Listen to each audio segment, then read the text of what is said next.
The Montana dawn broke cold and unforgiving, painting the snow-capped mountains in shades of amber and gray. At 5:47 a.m., 12 black SUVs rolled to a stop half a mile from the target location, their engines cutting through the mountain silence like whispers of impending war. Detective Marcus Webb stepped out of the lead vehicle, his breath forming clouds in the freezing air. 43 years old, with silver threading through his dark hair, and eyes that hadn't known a full night's sleep in 6 months, Marcus had become a ghost of the man he used to be. This operation had consumed him body, mind, and soul. "Radio check," he said quietly into his headset, watching as tactical teams emerged from the other vehicles like shadows materializing from the morning mist. One by one, the confirmations came through. 12 officers, each one hand-picked, each one aware that this morning could end in gunfire and blood. They were surrounding the villa of Vincent the architect Castellana, the most elusive Mafia boss the Bureau had ever tracked. Marcus looked up at the villa, perched on the mountainside. It wasn't just a house, it was a fortress. Stone walls 3 feet thick, reinforced steel doors, security cameras covering every angle, and according to their intelligence, at least 15 armed men inside at any given time. Vincent had built this place for one purpose: to never be taken alive. "Sir." Agent Sarah Chun approached, her tactical vest heavy with equipment. At 29, she was the youngest on the team, but had earned her place through 3 years of undercover work that had brought them to this moment. "Thermal imaging is showing something strange." Marcus moved to the monitoring station they'd set up in the back of a surveillance van. The thermal display showed the villa's interior in shades of red and blue. "Only one heat signature," Sarah continued, pointing at the screen. "Ground floor, southeast corner. Sitting position. Not moving." Marcus felt ice crystallize in his veins. "One? Where are the others?" "That's what's strange, sir. We've been monitoring for 30 minutes. No movement patterns, no patrol routes. No signs of the security detail that's supposed to be there." Sarah's voice carried a note of unease. "It's like everyone just vanished." Detective Raymond Torres, a burly veteran with 20 years in tactical operations, joined them. "Could be a trap. Maybe they're waiting for us to breach, then open fire from hidden positions. Or maybe they evacuated," offered Agent Michael Park, the team's tech specialist. "Vincent could have known we were coming and sent his people away." Marcus stared at the thermal image, that single, unmoving figure. After 6 months of chasing shadows, of following dead-end leads and buried bodies, of witnesses who disappeared, and evidence that turned to ash here, was Vincent Castellano, apparently alone, apparently waiting. "It doesn't make sense," Marcus muttered, more to himself than anyone else. "Vincent doesn't run, Vincent doesn't hide, and Vincent certainly doesn't surrender." But the alternative made even less sense. "Teams, final positions," Marcus commanded into his radio. "Alpha and Bravo take the north and south entrances. Charlie, you're with me on the main door. Delta, cover all exits. On my mark, we breach simultaneously." As the teams moved into position, Marcus checked his service weapon one final time. The Glock felt heavier than usual in his hand. He thought of his daughter, Emily, 14 years old, who barely recognized him anymore after months of 16-hour days and weekend surveillance. He thought of his ex-wife's words, "You're chasing a ghost, Marcus, and it's killing you." Maybe she was right, but ghosts left bodies behind, and Vincent Castellano had left at least 23 that they could prove. 23 families destroyed, 23 funerals, 23 reasons Marcus couldn't stop. All teams in position, Sarah's voice crackled through his earpiece. Marcus took a deep breath. The villa loomed before them, windows dark, perfectly silent. Not even a bird sang in the surrounding pines. Breach in 3.2.1. Go. The synchronized explosions of 3 breaching charges shattered the morning silence. Marcus moved through the door with muscle memory, his training taking over, weapon raised, eyes scanning for threats. The interior was immaculate.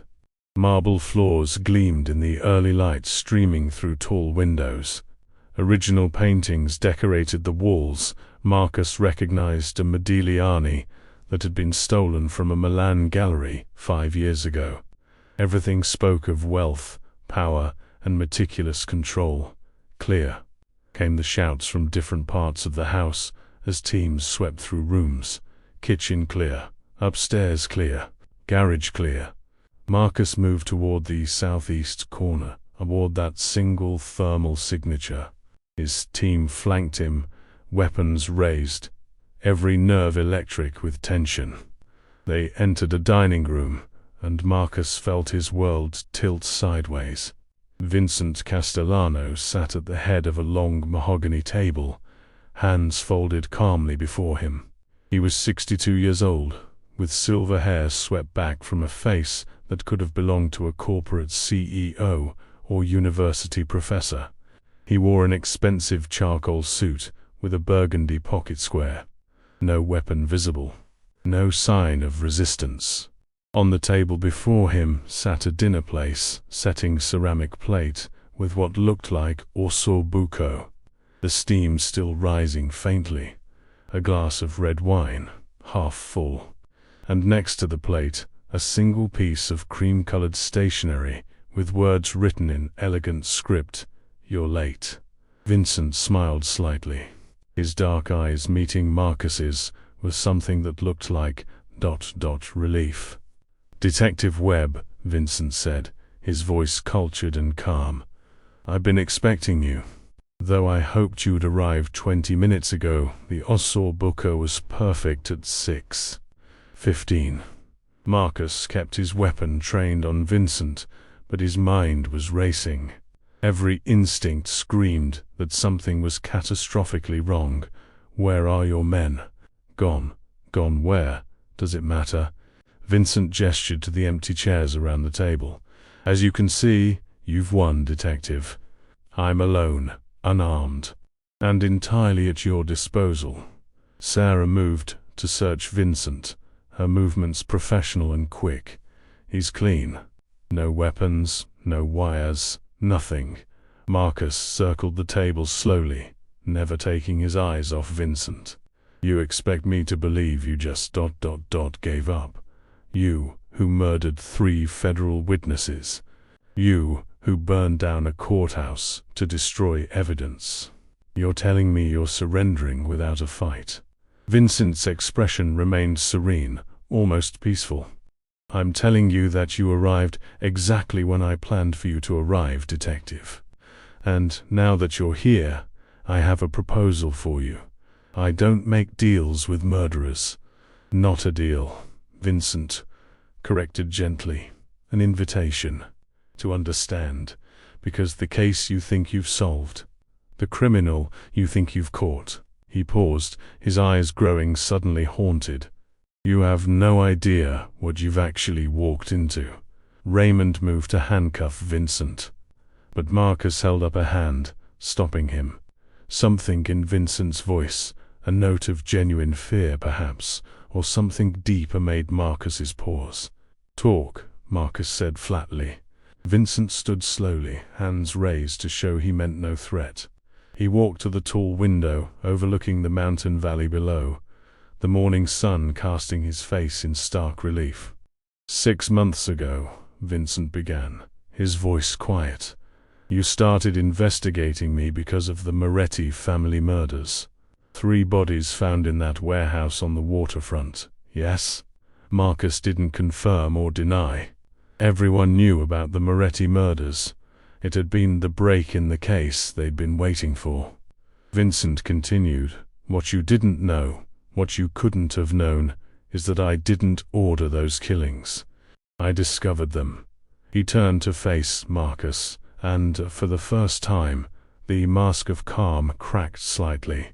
And when I discovered who did order them, I realized that everything I'd built, everything I controlled, had been infiltrated from the inside by someone far more dangerous than you can imagine. So you're the victim now? Marcus couldn't keep the sarcasm from his voice. That's your play. No, detective. I'm a monster who discovered he'd been raising an even worse monster without realizing it.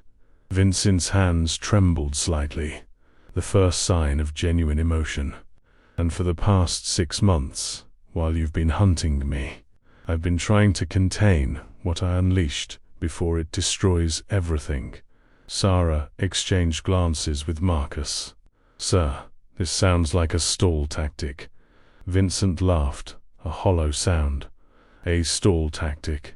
Look around you, Agent Chun. I'm in handcuffs in my own home, my organization dismantled, my empire crumbling. What exactly would I be stalling for? Marcus felt the pieces of a puzzle he didn't yet understand shifting in his mind. If you're so concerned about some threat, why not turn yourself in months ago? Why wait until now? Vincent met his eyes with an intensity that was almost physical. Because I needed to make sure he couldn't touch my family. I needed to create a scenario where you would have no choice but to listen to me, to look at the evidence I've gathered, and most importantly, ... He gestured to the note on the table. I needed to make sure you arrived late enough that the real target would be long gone. The real target? Raymond interjected. What the hell are you talking about? Vincent walked back to the table, moving slowly under the watchful eyes of 4 weapons trained on him. He picked up the note, his fingers steady now, and handed it to Marcus. Look at the paper, detective. Not the words, the paper itself. Marcus examined it more closely. There was something. He held it up to the light. Underneath Vincent's handwriting, barely visible, was an address. No, multiple addresses. And names and dates. What is this? Vincent's smile was sad. That, Detective Webb, is a map.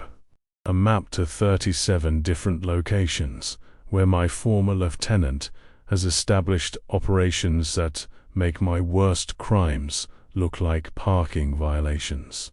That's a list of judges, prosecutors, and police officers he's either bought or blackmailed. And those dates, Vincent's voice dropped to almost a whisper. Those are planned attacks. The first one happens in 72 hours. The room fell silent, except for the ticking of an antique clock on the mantel. Marcus wanted to dismiss it as elaborate fiction, a desperate gambit by a cornered criminal. But he'd been hunting Vincent Castellano for 6 months. He'd studied every aspect of the man's operation. And one thing he knew for certain, Vincent didn't gamble. Vincent didn't improvise. Vincent planned. Who? Marcus asked quietly. Who is this lieutenant? Vincent turned to look out the window again, his shoulders sagging as if under an unbearable weight. His name is David Castellano, Vincent said, each word seeming to cost him something vital. And he's my son. The interrogation room at the regional FBI field office was deliberately uncomfortable. Concrete walls, fluorescent lighting that buzzed like angry insects, a metal table bolted to the floor, and 2 chairs that guaranteed backaches within 30 minutes. They'd been there for 4 hours, and Vincent Castellano hadn't asked for a lawyer, hadn't asked for water, hadn't asked for anything except that Marcus listen. Marcus sat across from him, exhaustion pulling at his bones, while Sarah and Raymond watched from behind the one-way mirror. On the table between them lay the contents of a safe deposit box that Vincent's lawyer had delivered exactly 1 hour after their arrival. A box that Vincent had apparently arranged to be opened only upon his arrest. Photographs, financial records, surveillance footage on a hard drive, testimony from people who were likely already dead. All of it pointed to a network of operations that made Vincent's known crimes look almost quaint by comparison. "Start from the beginning," Marcus said, rubbing his temples. The migraine that had been building since the villa was now a steady drumbeat behind his eyes. "And convince me this isn't the most elaborate manipulation I have ever seen." Vincent leaned back in his chair, the handcuffs clinking softly against the table. Despite hours in custody, he still looked composed, though something fundamental had changed in his eyes. He looked like a man unburdening himself of a weight he'd carried too long. "I was 24 when I first killed a man," Vincent began, his voice steady and factual. "His name was Anthony Rousseau, and he'd murdered my father over a debt of $15,000. I tracked him for 3 months, learned his routines, his weaknesses, and one night in December, I put 2 bullets in his head in an alley behind a restaurant in South Boston." Marcus had heard similar confessions before. Criminals trying to rationalize their violence with tragic origins. But something in Vincent's tone suggested this wasn't justification, it was context. "I tell you this," Vincent continued, "so you understand who I am, detective.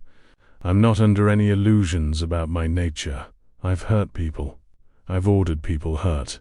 I've built an empire on violence and fear and corruption.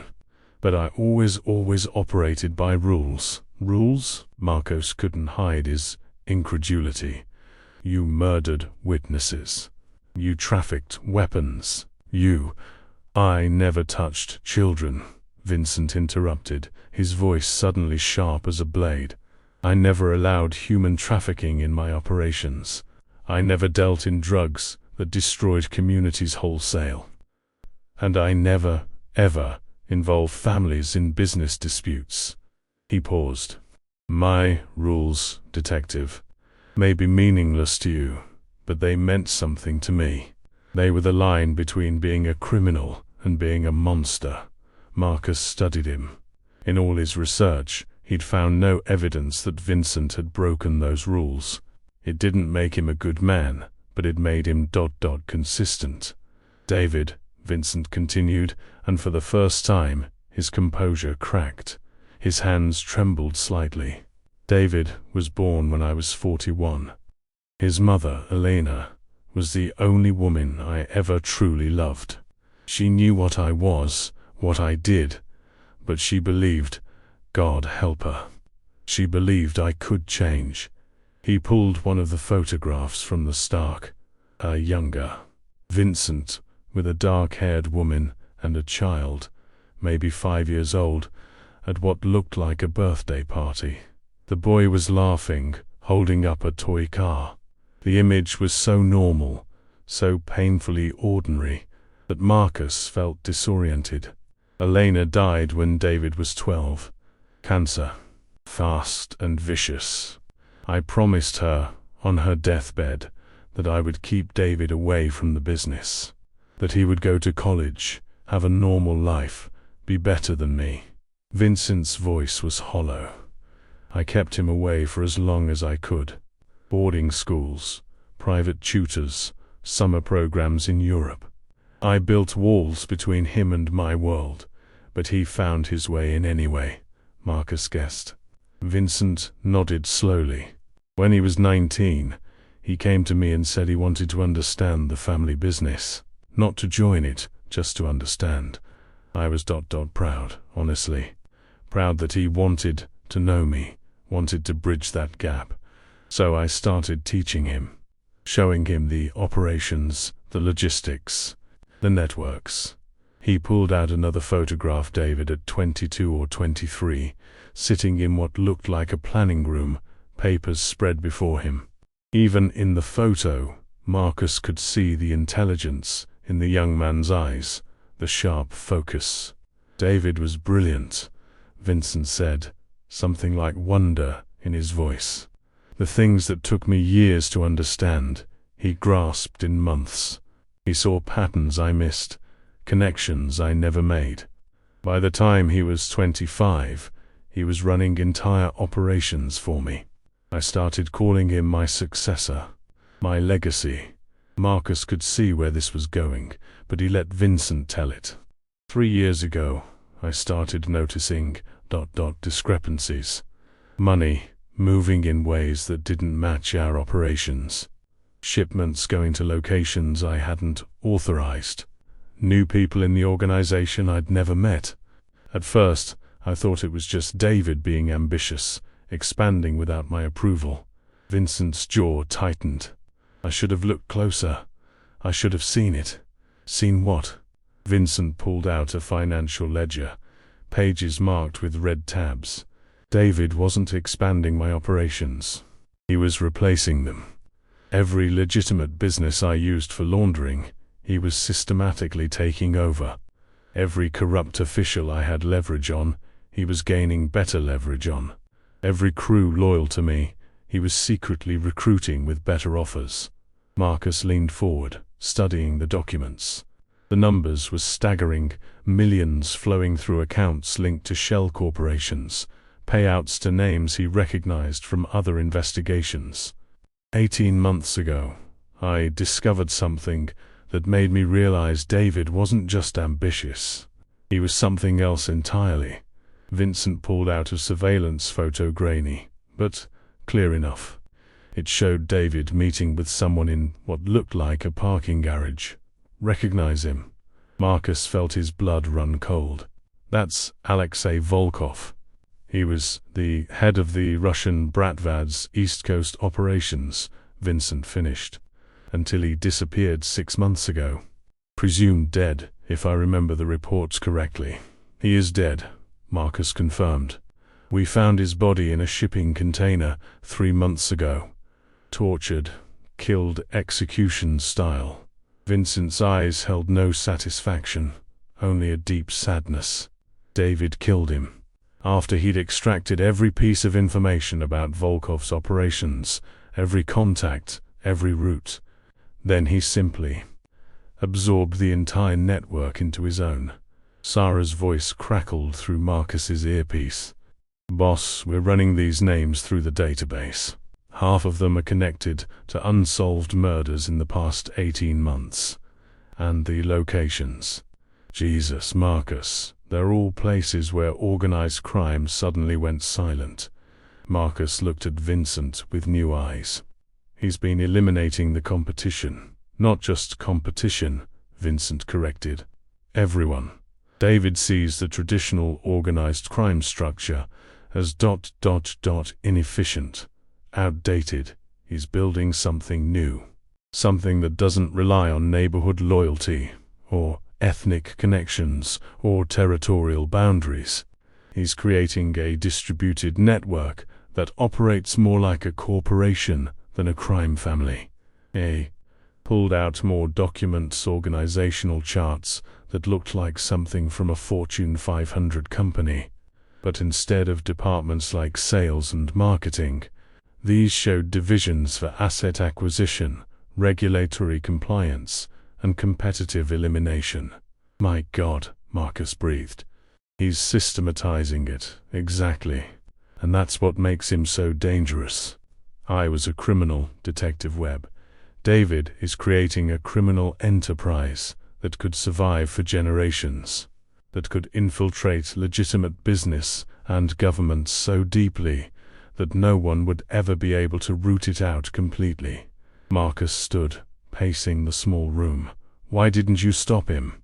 You had the power, the resources. I tried. For the first time, Vincent's voice rose, raw emotion breaking through. 18 months ago, when I first confronted him about the discrepancies, he smiled at me. Just smiled. And then he showed me a video. Vincent closed his eyes, his face contorting with pain. My granddaughter, Sophie, 8 years old. David's daughter with his ex-wife. The video showed her playing in the backyard of a safe house I thought was secret. And David's voice on the recording saying, "Everything you love exists because I allow it to exist." The room fell silent. "He threatened his own daughter?" Marcus asked quietly. "He was demonstrating his reach, showing me that he'd infiltrated every aspect of my life, my family, my organization. He wasn't threatening Sophie. He was showing me that if I moved against him, he would survive, and everyone I cared about would pay the price." Vincent opened his eyes, and Marcus saw something he never expected to see in a mafia boss: helplessness. "So I started planning. Not a confrontation. David had made that impossible, but an exit. I started documenting everything, creating evidence trails, building a case that would be impossible for even the most corrupt system to ignore. And most importantly, double quotes, he tapped the note that had been on his dining room table. I started evacuating everyone I cared about. The villa," Marcus realized. "Your men weren't there because I sent them away 2 days ago. Paid them 3 years' salary and gave them new identities. My sister, my cousins, my late wife's family are relocated to places David can't find them.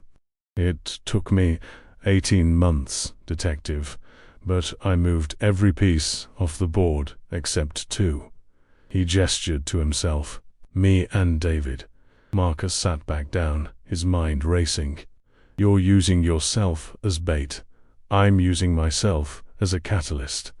With me in custody, David loses his legitimacy in the old networks. The traditionalists won't follow him without me as a bridge. And more importantly, with me locked away, he has no leverage against me anymore. Nothing to threaten me with. No one he can hurt to control me. But he's still out there, still building his network, with all of his operations exposed." "In those documents," Vincent interrupted, pointing to the evidence spread across the table. "With his suppliers identified, his routes mapped, his contacts named. I've spent 18 months creating a blueprint for taking him down. But I needed someone to deliver it to who couldn't be bought, couldn't be intimidated, and wouldn't stop until they saw justice done." He looked directly at Marcus. "I needed you, Detective Webb, the man who lost his marriage chasing me, the man who worked 16-hour days for 6 months, the man whose obsession matched my own." Vincent's smile was bitter. "I knew that if I could put this evidence in your hands, you'd pursue David with the same intensity you pursued me, because that's who you are." Marcus wanted to be angry at the manipulation, but he couldn't be, because Vincent was right. The moment Marcus had seen those documents, seen the scope of David's operations, something had crystallized in his mind. This was bigger than revenge, bigger than career. This was about stopping something that could metastasize into something unstoppable. "The note," Marcus said, picking it up again. "You're late. You wanted me to arrive after David left. David came to see me yesterday. He wanted to gloat about his success, about how he'd surpassed me. I let him talk, let him think I was beaten. And then he left, back to whatever hole he's currently operating from. I knew you were close. I'd been tracking your investigation as closely as you've been tracking me. So I made sure my final movements were obvious enough that you'd find me within 24 hours of David's visit, so he wouldn't be there when we raided." Sarah's voice came through Marcus's earpiece. "Because if David had been there, it would have been a bloodbath," Vincent confirmed, as if he'd heard her. "David would have fought back.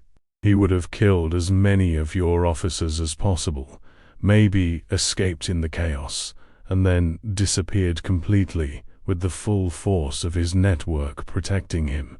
This way he's exposed, but he doesn't know it yet. He thinks I'm simply a tired old man who finally got caught." Marcus looked at the mountain of evidence. "And these dates you mentioned, The planned attacks in 72 hours. Vincent's expression grew even darker. David is planning something he calls the consolidation, a series of coordinated hits on remaining independent crime bosses, 3 federal judges, and 2 police commissioners who've been resistant to his bribes. 47 people, detective, killed within a 6-hour window across 5 states. It will create a power vacuum that David will fill before anyone realizes what happened. He pulled out a final document, a timeline with names, locations, and precise times. This is his plan. And if you don't stop him in the next 72 hours, David won't just be a criminal. He'll be untouchable. Marcus stared at the timeline, feeling the weight of it settle on his shoulders. 47 lives, 72 hours. And they had to find a target who knew every surveillance technique, every tactical approach, every weakness in law enforcement operations. Why? Marcus finally asked the question that had been burning in his mind since the villa. Why is he doing this? What does he want that simple control of your organization couldn't give him? Vincent was quiet for a long moment. When he spoke, his voice was barely above a whisper. David blames me for his mother's death. Not directly, I didn't cause her cancer. But he believes that if I'd been a legitimate businessman, if I'd been able to take her to better hospitals, seek experimental treatments without worrying about law enforcement attention, she might have survived. Vincent's hands clenched into fists. He's not wrong, so this is revenge. This is transcendence, Vincent corrected. David wants to build a criminal empire so powerful, so integrated into legitimate society, that his own children will never have to choose between family loyalty and family safety.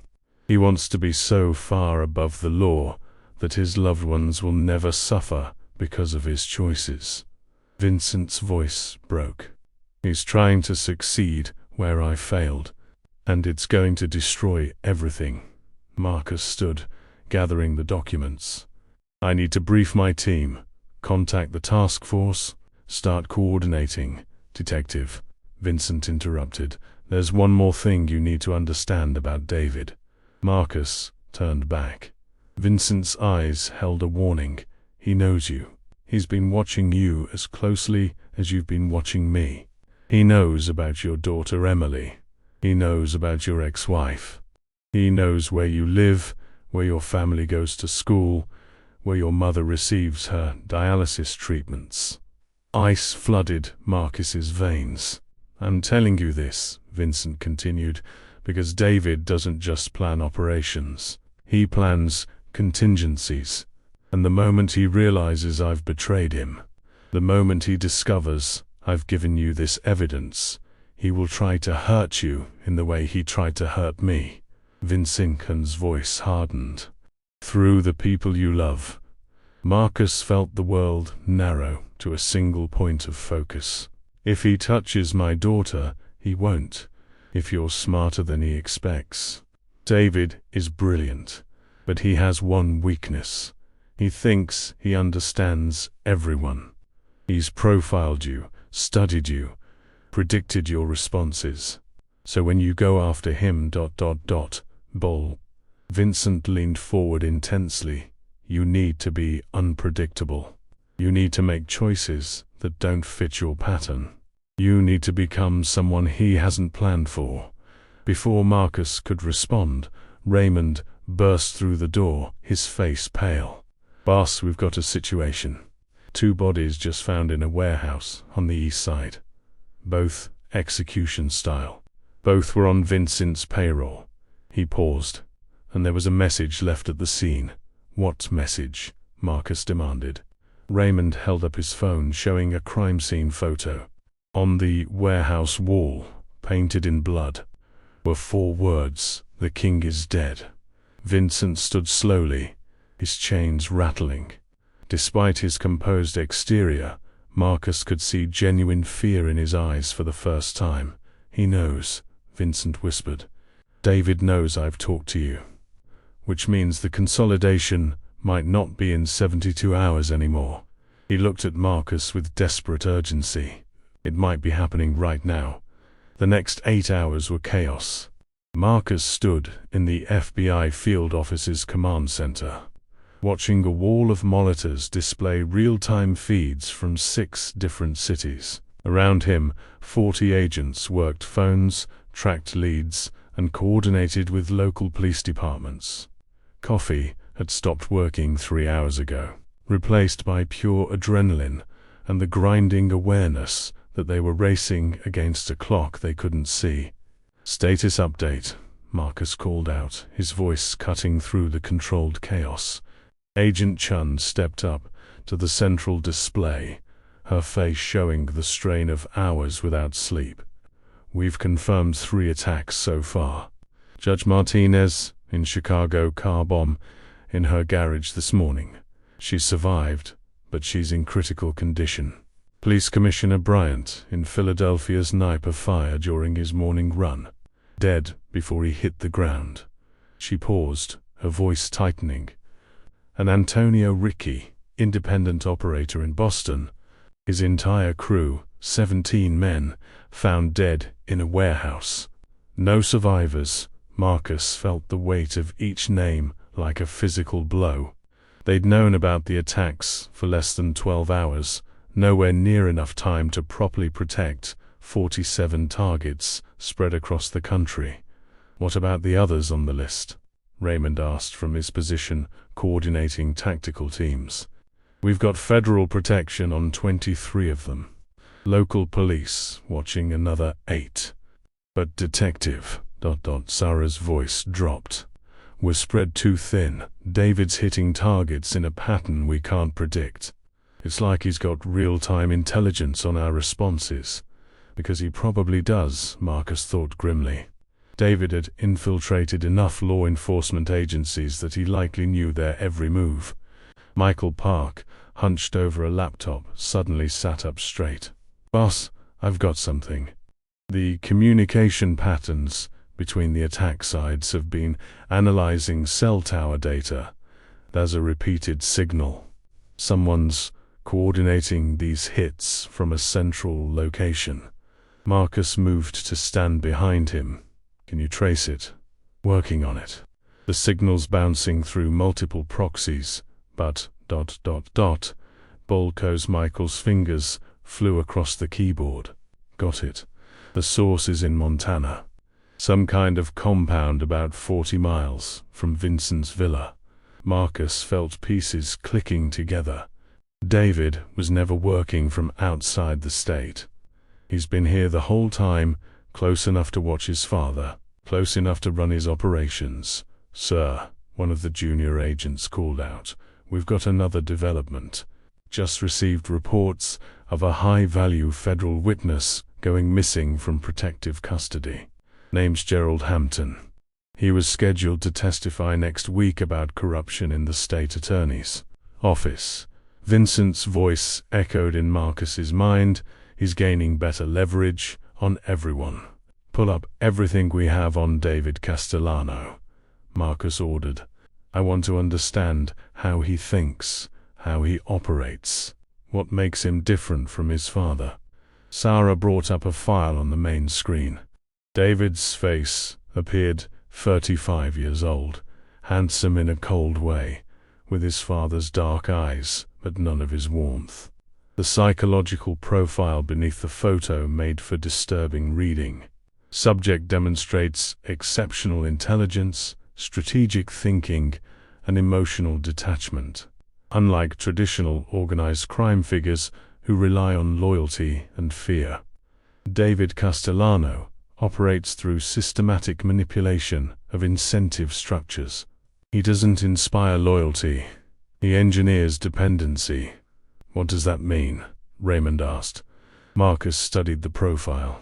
"It means David doesn't need people to be loyal to him. He makes it so they have no choice but to work with him. Debts they can't repay, information he can expose, leverage on their families. He doesn't build a network of allies, he builds a system where everyone is trapped. Sociopathic, Sarah suggested. Worse, Marcus said quietly. He's aware enough to understand human emotions, but detached enough to view them purely as tools. Vincent operated by rules because he still felt guilt, still had lines he wouldn't cross. David has no lines, only calculations. The command center door opened, and Marcus was surprised to see Vincent himself being escorted in by 2 federal marshals. The judge had approved his temporary release to assist with the investigation, though he remained in handcuffs and under constant guard. Vincent's eyes went immediately to the monitors, taking in the scope of the operation. When he saw the body count display, something in his face crumbled. 17 in Boston, he said quietly. That was the Ritchie crew. I've known Antonio since he was a boy.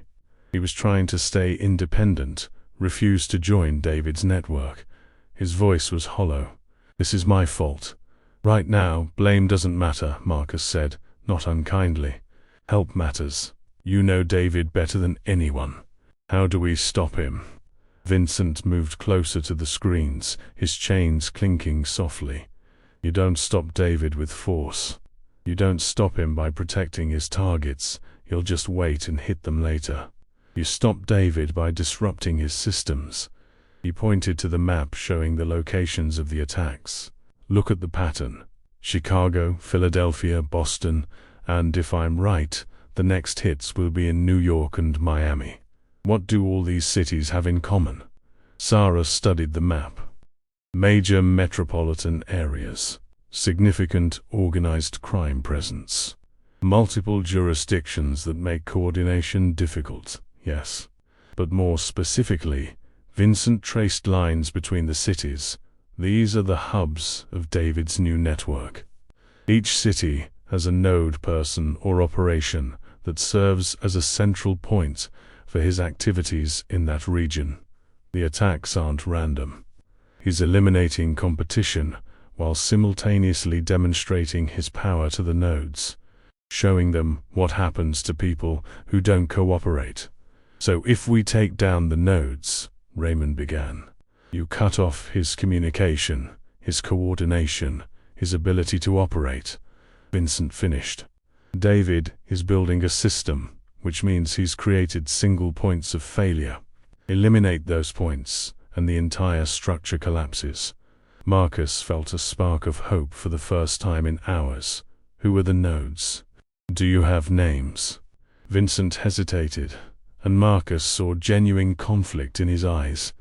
If I give you these names, you'll be going after people who, in many cases, have protected legal status, informants, undercover officers who've been compromised, prosecutors who took bribes but are still putting criminals away.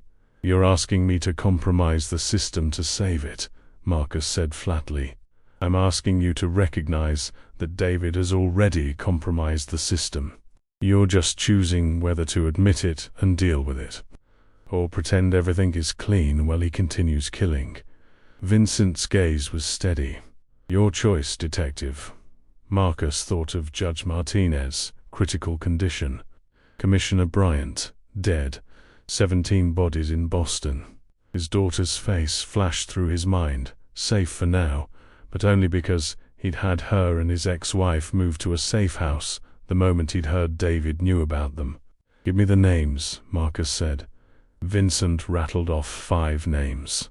Marcus felt sick as he recognized 3 of them, including a federal prosecutor he'd worked with personally and trusted. Michael, Marcus ordered, start tracking these individuals. Cell phones, credit cards, known associates. I want to know everywhere they've been in the last week and everyone they've contacted. As the team mobilized, Vincent moved closer to Marcus, his voice low enough that only Marcus could hear. There's something else you need to understand. David won't just target the people on his list. He'll target anyone trying to stop him. which means an alarm suddenly blared through the command center. Sarah rushed to one of the monitors, her face going pale. "Boss, we've got an active shooter situation at Franklin Elementary School." Marcus felt his heart stop. That's where your daughter Emily goes to school," Vincent finished quietly. "I'm sorry, Detective. David just made this personal." The drive to Franklin Elementary took 12 minutes that felt like 12 hours. Marcus's hands were white-knuckled on the steering wheel, his service weapon heavy against his ribs, and Vincent's words echoing in his mind. "He knows where your family goes to school." Raymond was in the passenger seat, coordinating with SWAT teams already en route. Sarah was behind them in another vehicle with a tactical unit. The streets blurred past as Marcus pushed the car faster than he'd ever driven. "Reports are confused," Raymond said, listening to his earpiece. "Witnesses say one shooter, maybe two. They entered through the south entrance about 8 minutes ago. School went into lockdown immediately. Casualties?" Marcus forced the word past his throat. "Unknown. Some injuries reported, but details are sketchy." Raymond glanced at him. "Marcus, Emily's smart. She'll be following lockdown procedures. She'll be okay." Marcus couldn't speak, couldn't think about anything except his daughter, 14 years old, who loved drawing manga and complained about math homework and hadn't hugged him in 3 months. Because she was angry he'd missed her piano recital for this case. They arrived to find controlled chaos police vehicles forming a perimeter, parents being held back by officers, news helicopters already circling overhead.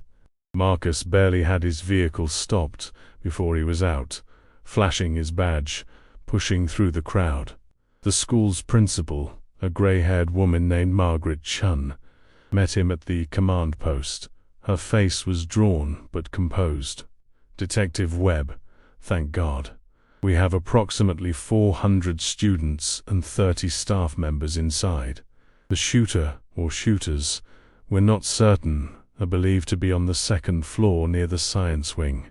All classrooms have locked down per protocol." My daughter, Emily Webb, 8th grade, Principal Chun checked her tablet. "Room 217, Mr. Harrison's English class. That's East Wing, 2nd floor. Away from the reported shooter location." Relief and terror warred in Marcus's chest. She was away from the immediate danger, but still trapped in a building with an active shooter. The SWAT commander, a veteran named James Kowalski, approached with a building schematic. "We're ready to breach, but we need intelligence on exact shooter location. We go in blind. We risk hitting kids in crossfire." "Cameras?" Marcus asked, disrupted. Someone cut the feed to the security office before entering. Kowalski pointed to the schematic. "We've got teams positioning at all exits. No one's coming out without us seeing them." Sarah arrived, slightly out of breath. "Boss, something's wrong with this, you think?" Marcus snapped, then immediately regretted it. "Sorry, what do you mean?" Sarah pulled out her phone, showing him security footage from a traffic camera near the school. "This was taken 7 minutes ago. Watch the timestamp." Marcus watched as a figure in dark clothing approached the school's south entrance, but then Sarah rewound and showed him footage from another camera angle. Same timestamp. "But look, there's no one at the south entrance."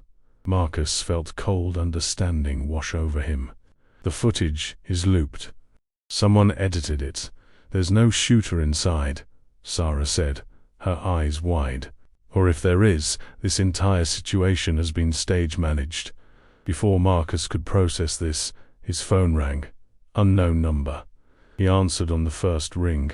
Webb, a voice he didn't recognize, digitally distorted, spoke. "Hello, detective. I believe you're looking for me." "David, where's my daughter?" Marcus growled. "Safe, for now." "Isn't it interesting, detective, how quickly our priorities shift? Hours ago, you were focused on stopping the consolidation, protecting 47 targets. bringing down my network. Now, a pause. Now all you care about is one 8th grader in room 217.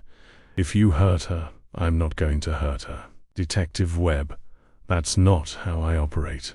I don't need to threaten violence when I can simply demonstrate control. The distorted voice carried an edge of amusement. Your daughter is fine. The school is fine. There's no shooter inside. I simply needed to illustrate a point. What point? That you can't protect everyone. That no matter how many agents you deploy, how many surveillance systems you activate, how many safe houses you establish, I can still reach anyone I want to reach. Your daughter, your ex-wife, your mother, your colleagues' families. Everyone you care about exists in a network I can access. Marcus gestured frantically to Michael, who was already trying to trace the call.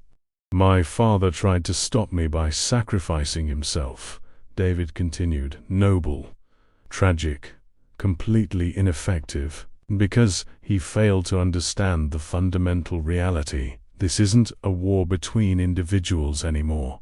It's a war between systems. And my system is more efficient, more distributed, more resilient than anything you can mobilize against it. You're not a system, Marcus said, fighting to keep his voice level. You're a criminal who's going to spend the rest of his life in a cell. Am I? David's voice carried genuine curiosity. Let's examine that scenario.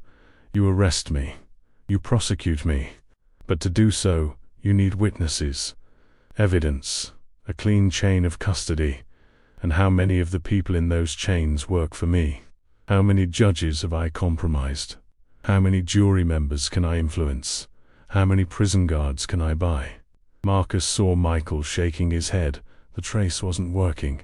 But here's what really keeps you awake at night, Detective, David continued. Even if you somehow managed to convict me, even if you somehow locked me away, my network doesn't need me anymore. I've built something that operates independently of my physical presence. The nodes my father told you about. They're not just coordinators. They're autonomous operators who know how to keep the system running, whether I'm free or imprisoned. Then why are we talking? Marcus demanded. If you're so untouchable, why call me? Because I wanted to explain something to you that my father never understood. I'm not your enemy, Detective Webb. We want the same thing. Marcus felt like he'd been hit. What? We both want to reduce crime, corruption, and violence. The difference is methodology. You try to enforce laws that criminals simply work around. I'm creating a system where crime is so organized, so regulated, so predictable that it becomes manageable. Controlled. You're insane. I'm practical, David corrected. Think about it. Right now, crime is chaotic. Unpredictable violence, random victims, innocent people caught in crossfire. But in my system, violence is targeted, minimal, and strategic. The people who get hurt are people who choose to operate outside the system. Everyone else? They're safer than they've ever been. You killed 17 people in Boston this morning, Marcus said through gritted teeth. 17 criminals who refused to integrate into a more efficient system. 17 people who wanted to maintain the old ways: territorial wars, ethnic tensions, endless cycles of revenge. I gave them a choice. They chose wrong. David's voice was utterly calm, as if discussing a business decision. Those deaths prevent hundreds of future deaths. It's mathematics, Detective. Marcus felt sick. This was worse than simple criminality. David had constructed an entire philosophy to justify his actions, had built a framework where mass murder became rational policy. The attacks on the judges, the commissioner, removing obstacles to systemic change. Those individuals were blocking reforms that would have made law enforcement more effective. They were protecting old power structures out of nothing more than institutional inertia. am simply accelerating necessary evolution by killing them, by demonstrating consequences. The next generation of judges and commissioners will be more pragmatic. They'll understand that cooperation with my network creates better outcomes for everyone than resistance. Michael was gesturing urgently. He'd traced the call, but the location made no sense. The signal was coming from inside the school. Understanding hit Marcus like a freight train. "You're not David." A laugh.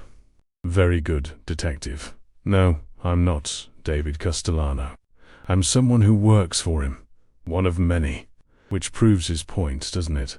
You can't stop a system by removing individuals. Where is he? Doing what he always does, staying 3 steps ahead of everyone else. While you're focused on this school, on protecting your daughter, on stopping the attacks you know about, David is executing the phases of the consolidation you don't know about. The ones my father didn't tell you, 'cause my father doesn't know. The call ended. Marcus turned to Kowalski. "Get teams inside immediately. There's someone in that school with a phone, probably near the science wing where the shooter was reported. I want them found." As SWAT teams prepared to breach, Sarah pulled Marcus aside. "Boss, if this was all a distraction, then David's hitting targets right now while we're focused here." Marcus felt the trap closing around him. Every decision, every resource allocation, every tactical choice, David had predicted them all and used them against him. His phone rang again. His ex-wife's number. "Marcus, what's happening?" "The news is saying there's a shooter at Emily's school." "There's no shooter. It's under control. Emily's safe. But I need you to do exactly what I say. Take the protection detail I sent to your location and get to the federal building downtown. Don't stop, don't talk to anyone, just get there." "Marcus, you're scaring me." "Good, be scared. But do what I'm telling you." He ended the call and turned to find Vincent watching him with something like sympathy. "Now you understand," Vincent said quietly. "This is how David fights. Not with guns and violence, those are just tools. He fights by making you choose. Protect the targets, or protect your family. Stop the attacks, or save the hostages. Follow the law, or get results. Every choice reveals your priorities, and every priority becomes a weakness he can exploit." "How did you live with this?" Marcus asked, the question bursting out despite himself. "How did you function knowing your own son was ... a monster?" Vincent finished. "I didn't. For 18 months, I barely slept, barely ate. Every morning I woke up wondering if today would be the day he decided I was more useful dead than alive. Every night I went to sleep, grateful that the people I loved had survived another day." His voice dropped, "And every moment in between, I planned how to stop him. By giving yourself up. By removing myself from the equation. David's entire strategy depends on leverage and having something to threaten, someone to hurt. Once I evacuated everyone I cared about, once I accepted that I was going to prison for the rest of my life... Darkus's eyes. I became useless to him. And more importantly, I became a liability. Because a father who would betray his son to stop him from becoming a monster is information David doesn't want in law enforcement hands." SWAT teams entered the school. 3 minutes later they emerged with a teenage boy, 15 or 16 years old, looking terrified and confused. He'd been paid $500 to make a phone call and read from a script. He'd thought it was a prank. No shooter. No threat. Just a perfect distraction that had pulled resources, attention, and Marcus's focus away from where David wanted them. Marcus's phone buzzed with incoming reports. While they'd been focused on the school, Judge Martinez had died from complications of her injuries in Chicago. A convoy carrying a protected witness had been ambushed in New York. The federal prosecutor on David's node list had been found dead of an apparent suicide. 3 more independent crime bosses had been eliminated in coordinated hits. David wasn't just ahead of them, he was lapping them. "Sir," Michael called out, his voice urgent. "You need to see this." Marcus moved to his laptop. On the screen was a video feed, live, according to the timestamp. It showed a warehouse interior, empty except for a single chair in the center, and in that chair sat a man bound and gagged. Marcus recognized him immediately, Antonio Ricci Jr., the son of the Boston crime boss whose crew had been wiped out. As they watched, a figure entered the frame. Dark clothing, face obscured by a hood. But Marcus knew who it was before the figure spoke. Detective Webb. David's voice was no longer distorted. He sounded young, educated, and utterly calm. "I apologize for the theatrics at the school. I needed to ensure I had your full attention." David moved closer to Antonio Jr. "This is Antonio Ricci's youngest son, 23 years old. No criminal record. Works as an accountant. Has a fiancée named Maria and a dog named Max. By all accounts, a good person who tried very hard to stay out of his father's business." Marcus felt dread building. "My father told you I threatened my own daughter to control him," David continued. "He was right.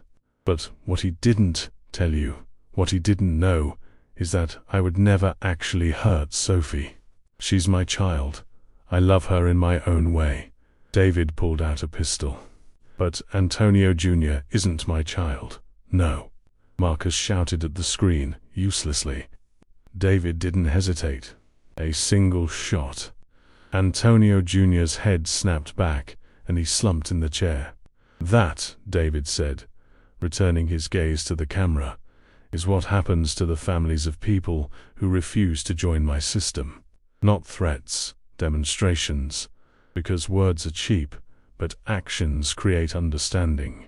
He moved closer to the camera, and for the first time Marcus could see his face clearly. He looked disturbingly normal, no visible signs of the monster within. He could have been a lawyer, a professor, anyone. "You have 48 hours, Detective Webb. 48 hours to decide whether you want to keep fighting a war you cannot win, or whether you want to accept reality and work within the system I'm creating. We're coming for you," Marcus said, knowing David couldn't hear him, but needing to say it anyway. 48 hours, David repeated. "After that, everyone on the list of people you love becomes a demonstration of why resistance is futile." He smiled, and it was the most chilling thing Marcus had ever seen, warm, almost friendly. "Choose wisely." The video feed cut out. The command center was silent. 40 agents, all staring at blank screens, all understanding that they'd just witnessed a fundamental shift in how organized crime operated. Vincent spoke into the silence, his voice heavy with grief and guilt. "He just declared war, not on law enforcement, on the very concept of law itself. He's saying that anyone who resists his system, anyone who tries to maintain independence, anyone who refuses to acknowledge his authority, ... their families die. Their children die. Not as collateral damage. As policy." Marcus felt something crystallize inside him. Not rage was too hot, too reactive. This was colder, sharper. This was understanding. "You said David has a weakness," Marcus said, turning to Vincent. "You said he thinks he understands everyone, that he's profiled us all and predicted our responses." Vincent nodded slowly. "Then we need to stop being predictable." The safe house was 30 miles outside the city, a nondescript farmhouse surrounded by winter bare fields and guarded by 6 federal marshals. Marcus arrived at 3 a.m., exhausted beyond measure but unable to sleep, driven by a plan that was either brilliant or completely insane. Inside, he found Vincent sitting at a kitchen table, also awake, staring at a cup of coffee that had long gone cold. "Can't sleep either?" Marcus asked, pouring himself coffee from a pot that had been made hours ago. Vincent shook his head. "Every time I close my eyes, I see Antonio Jr. I see all the people David has killed because I wasn't strong enough to stop him sooner." He looked up at Marcus. "You have children. You understand that the worst torture isn't physical pain, it's knowing you've failed to protect them from the consequences of your own choices." Marcus sat down across from him. "David said you threatened your granddaughter to control you. Is she safe?" "I hope so. She's in New Zealand with her mother under witness protection, with identities even I don't know. I made sure there was no trail for David to follow." Vincent's hands trembled slightly. "But I underestimated him before. Who's to say I'm not underestimating him again? Because you're not alone this time." Marcus pulled out a folder, the same one filled with David's operations, his nodes, his network. "I've been studying this for hours, and I keep coming back to something you said.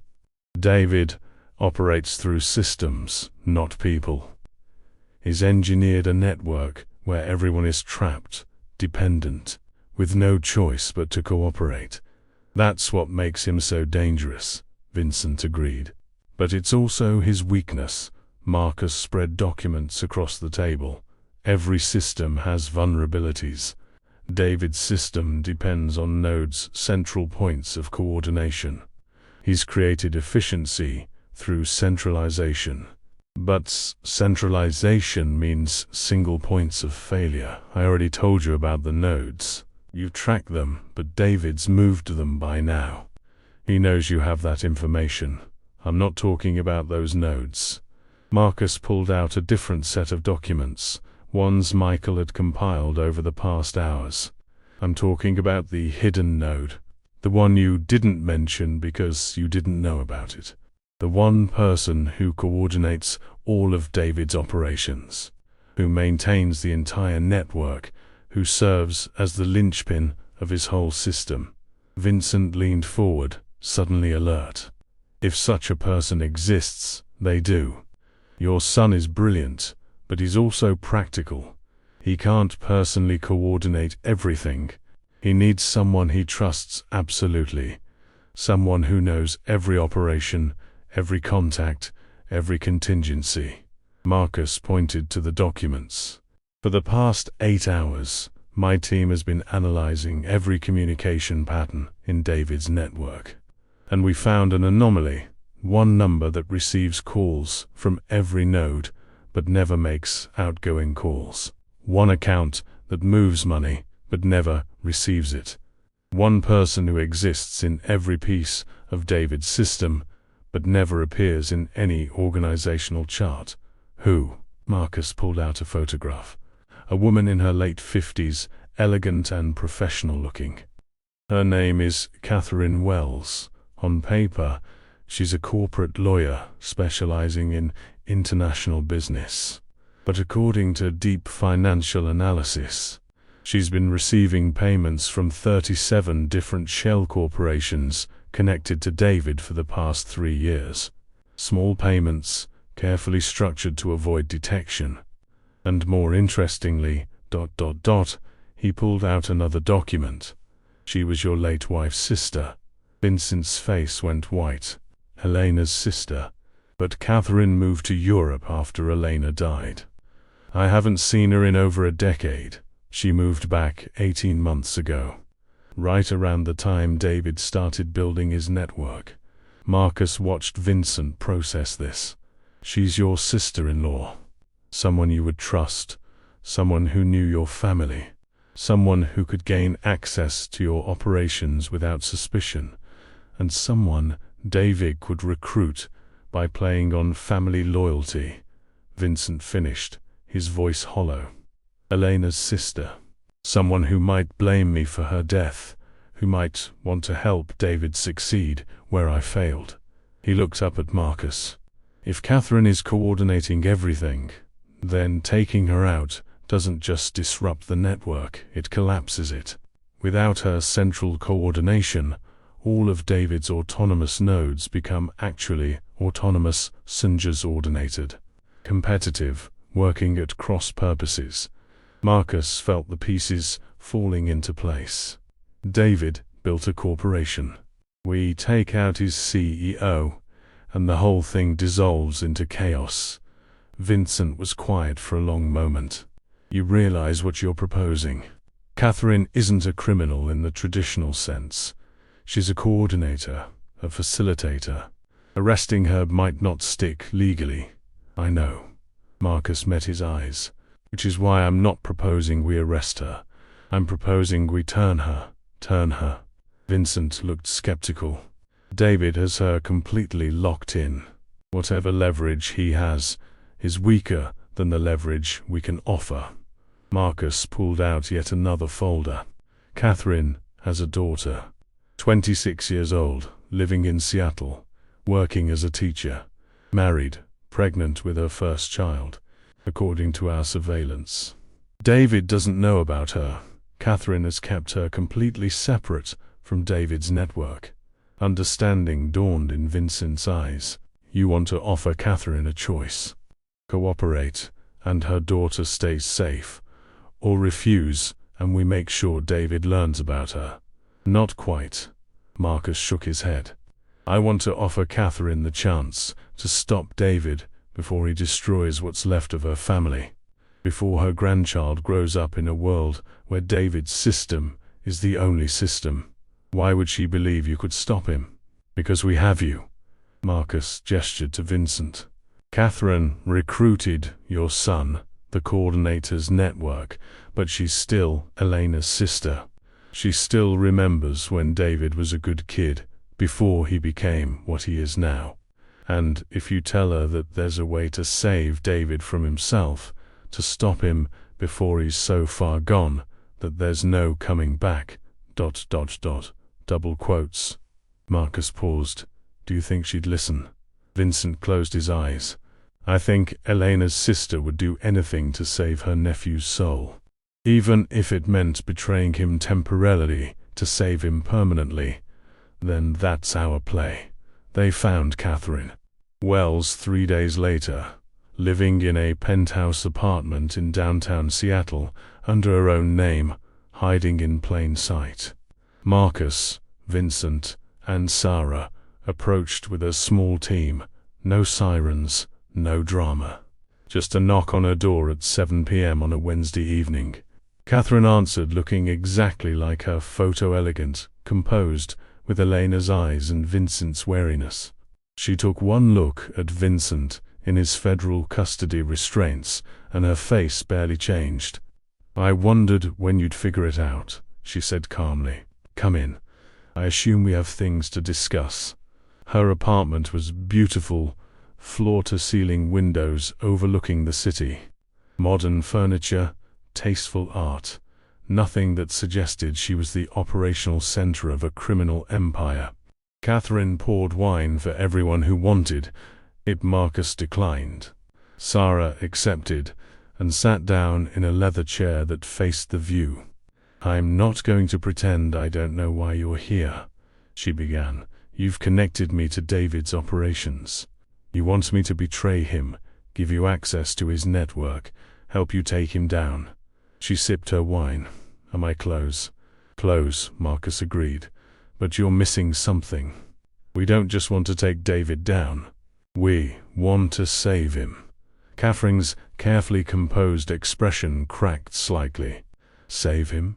Vincent spoke for the first time, his voice rough with emotion. Catherine, I know you blame me for Elena's death. You have every right to. I was a criminal who couldn't take his dying wife to the best hospitals because I was afraid of law enforcement attention. I failed her. Yes, you did, Catherine said flatly. And now David is continuing that failure, making it worse. Elena wanted our son to be better than me, to escape the family business, to have a normal life. Instead, he's become something worse than I ever was. Vincent leaned forward. But it's not too late. He's 35 years old. He has decades ahead of him. He could still what? Catherine interrupted, her voice sharp. Still become the person Elena wanted him to be. Vincent, your son has killed over 40 people in the past 3 days. He's threatened children. He's systematically destroying everyone who stands against him. The person Elena wanted him to be died years ago. People can change, Marcus said. People can be redeemed. But not if they're dead or spending life in a maximum security prison. Right now, David is headed for one of those outcomes. Unless we stop him first. Catherine laughed bitterly. You think you can stop David? You think I can help you stop him? Detective, I coordinate his operations, yes. But I don't control him. No one controls him. We don't need to control him, Sarah interjected. We need to isolate him. Cut off his resources, dismantle his network, remove the infrastructure that allows him to operate. Without that infrastructure, he's just one man. One very smart, very dangerous man, but one man nonetheless. And then what? Catherine demanded. You arrest him. He has contingency plans for arrest. You try to kill him. He has fail-safes that trigger automatic responses. Dead man's switches that release information. Activate sleeper cells. Target protected witnesses. You can't stop David because he's built a system that protects itself. Unless we collapse it from the inside, Marcus said.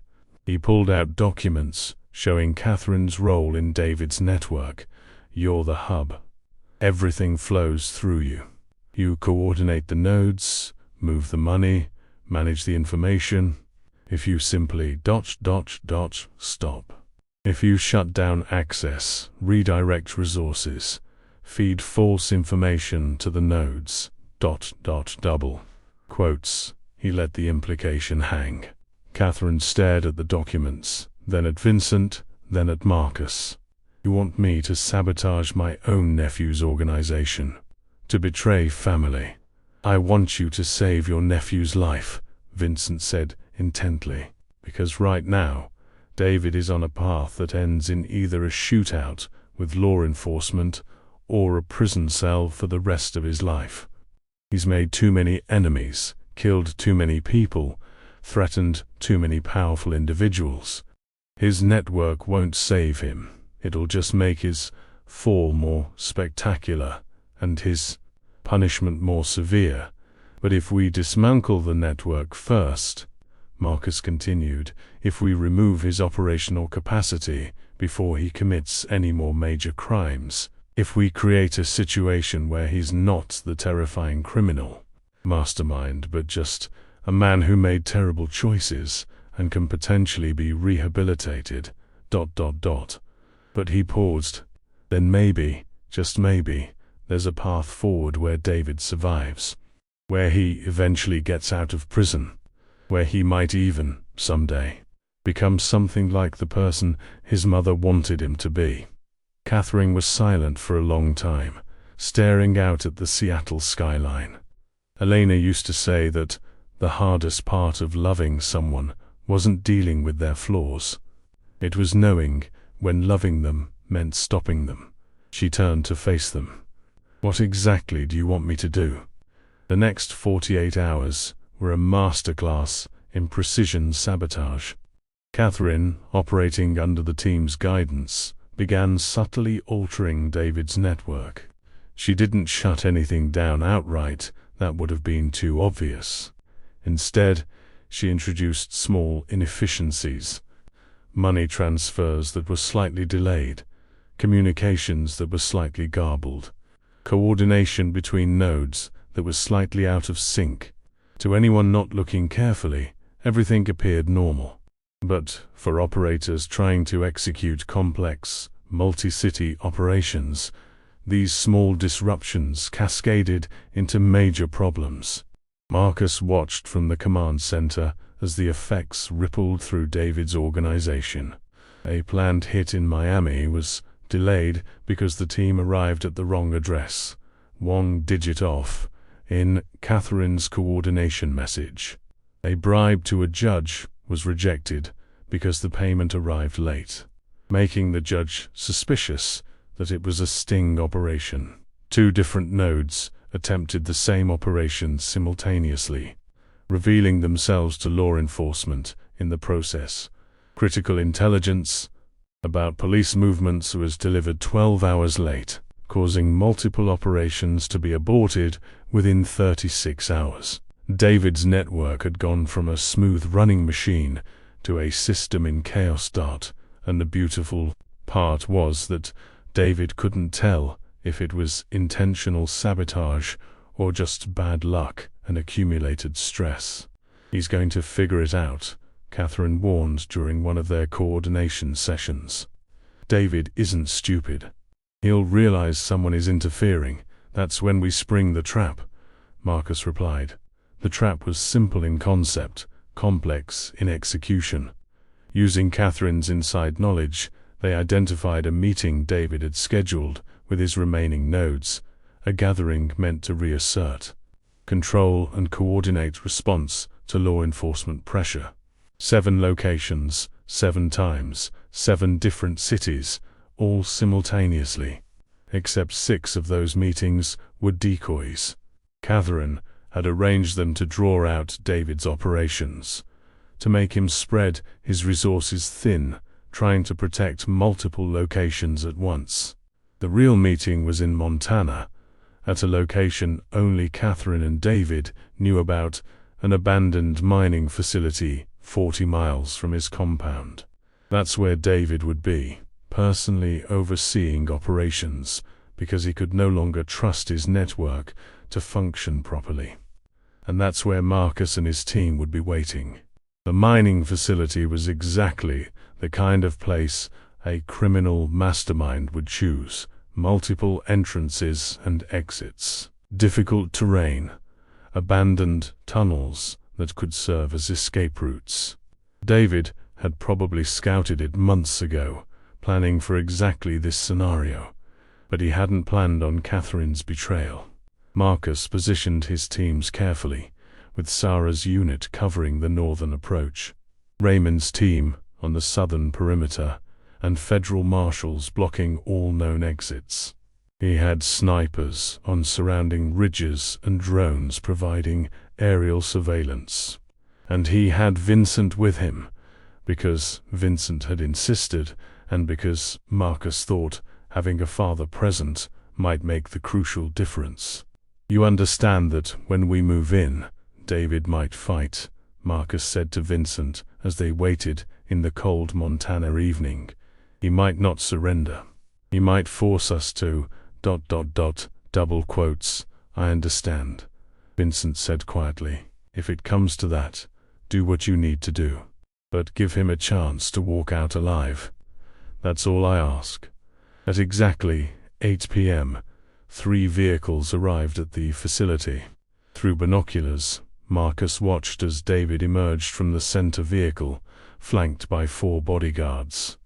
Even from a distance, Marcus could see the confidence in his movements, the way he carried himself with absolute certainty.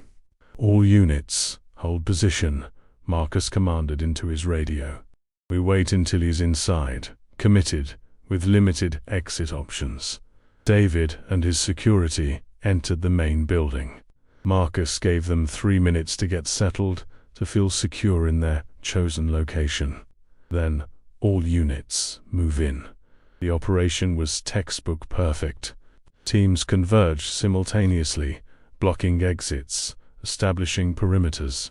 Marcus, Vincent, and Sarah approached the main entrance with federal marshals. Weapons drawn, but not pointed. They wanted David to see that surrender was an option.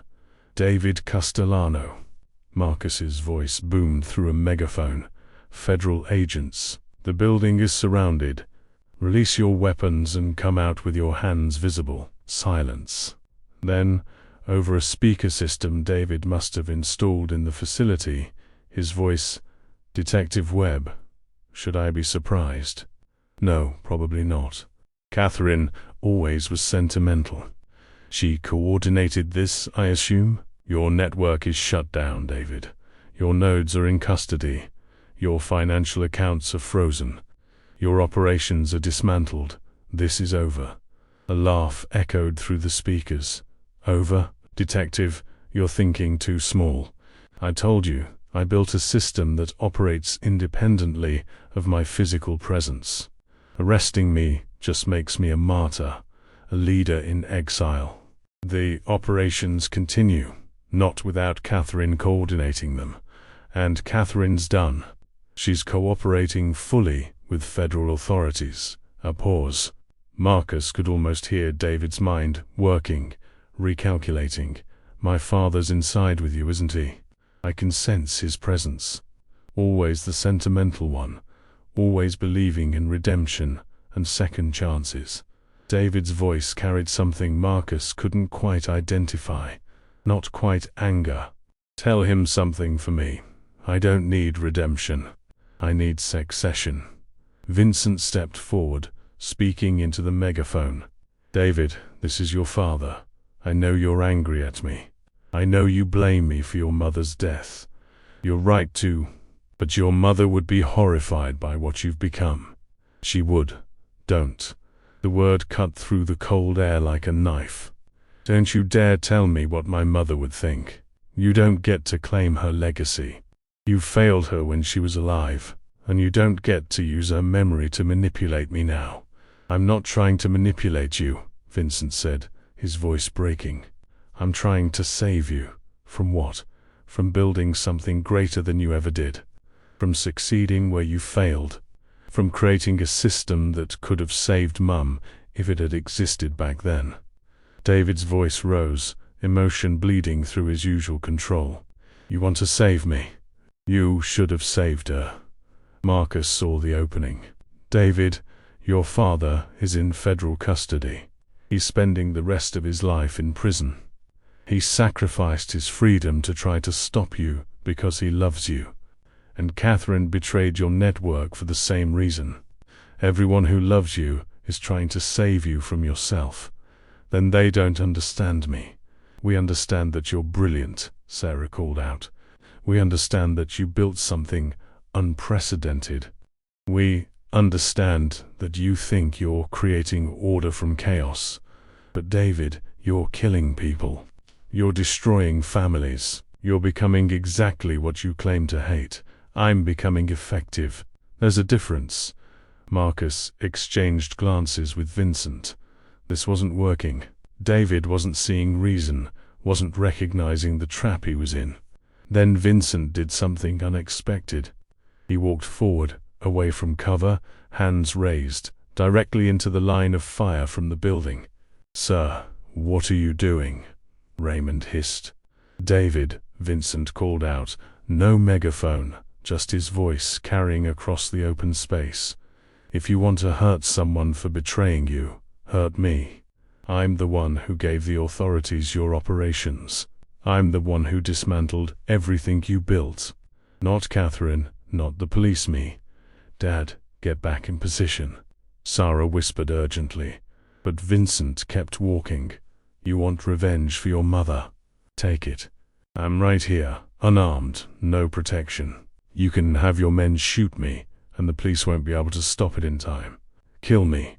Prove that you're as ruthless as you claim to be. The doors to the facility burst open. David stood there, no longer trying to hide, flanked by his bodyguards with weapons drawn. In the cold Montana twilight, father and son faced each other across 20 yards of frozen ground. You think I won't do it? David asked. You think I'll hesitate because you're my father? I think, Vincent said calmly, that you've spent 18 months trying to surpass me. Trying to prove you're stronger and smarter and more ruthless than I ever was. But there's one thing you haven't proven yet. What's that? That you can pull the trigger on your own father. Vincent spread his arms. So do it. Show me that you've truly transcended human weakness, that you're the pure rational operator you claim to be. Kill me. Marcus's hand was on his weapon, ready to fire if David's men raised their guns. Every other officer was in similar position. One wrong move, and this would become a bloodbath. David stared at his father. Seconds stretched into eternity. Then David lowered his eyes. "I can't," he whispered, and in those two words, Marcus heard the 35 years of pain, guilt, loss, and desperate need for validation that had driven David to build his empire. "I can't do it. I know," Vincent said gently, tears streaming down his face, "because you're still my son. You're still Elena's son. And despite everything you've done, despite all the lines you've crossed, you're still human." David fell to his knees, and his bodyguards, seeing their leader break, lowered their weapons. Marcus and his team moved in quickly, securing the scene, handcuffing the guards, but all eyes were on the father and son in the center. Vincent walked to David, fell to his own knees, and embraced his son. David sobbed, deep, wrenching sounds that seemed to carry 18 months of suppressed emotion. "I'm sorry," David kept repeating. I'm sorry, ... double quotes. "I know," Vincent said, holding his son like he was a child again. "I know." 3 months later, Marcus sat in a federal courtroom, watching as the proceedings wrapped up.